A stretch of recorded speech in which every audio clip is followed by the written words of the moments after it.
அவிநாசி என்பது வெறும் பின்னலாடை தொழிலுக்கான பகுதி மட்டுமல்ல, அங்குள்ள மில் மற்றும் தொழிற்சாலைகளுக்கு அப்பால் மண்ணை நம்பி வாழும் ஒரு பெரும் விவசாய சமூகமும் அங்கு உள்ளது. குறிப்பாக அவிநாசி தொகுதியின் பல பகுதிகளில் வாழை சாகுபடி மிக அதிக அளவில் நடைபெறுகிறது. சேவூர் பகுதி நிலக்கடலை விளைச்சலுக்கு பெயர் பெற்ற இடமாக உள்ளது.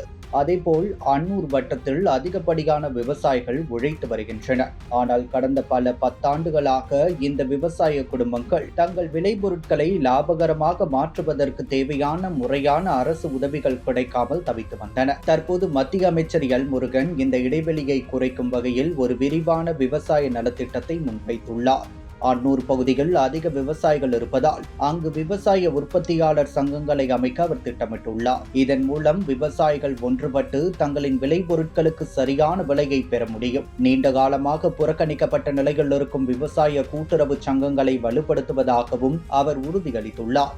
சந்தை வாய்ப்புகளை பொறுத்தவரை அவர் 2 முக்கியமான திட்டங்களை வைத்துள்ளார். ஒன்று அவிநாசி வாழை விவசாயிகளுக்கு சிறந்த சந்தை இணைப்புகளையும், மற்றொன்று சேவூர் நிலக்கடலைக்கு புவிசார் குறியீடு பெற்று தருவது. இதன் மூலம் சேவூர் நிலக்கடலை தேசிய அளவிலும் சர்வதேச அளவிலும் நல்ல மதிப்பை பெறும். விளைச்சலுக்கு பின் ஏற்படும் இழப்புகளை தவிர்க்க அன்னூர் பகுதியில் குளிர்பதன கிடங்குகள் மற்றும் குளிர்சாதன வசதிகளை அமைத்து தருவதாகவும் அவர் வாக்குறுதி அளித்துள்ளார். மத்திய அமைச்சராக இருப்பதால் அவருக்கு தேசிய வேளாண் அமைச்சகங்கள், நஃபாட் வங்கி மற்றும் குளிர்பதன கிடங்கு திட்டங்கள் ஆகியவற்றோடு நேரடி தொடர்பு உள்ளது. இந்த அதிகாரமும் செல்வாக்கும் அவர் அளித்துள்ள வாக்குறுதிகள் மீது விவசாயிகளுக்கு பெரிய நம்பிக்கையை ஏற்படுத்தியுள்ளன.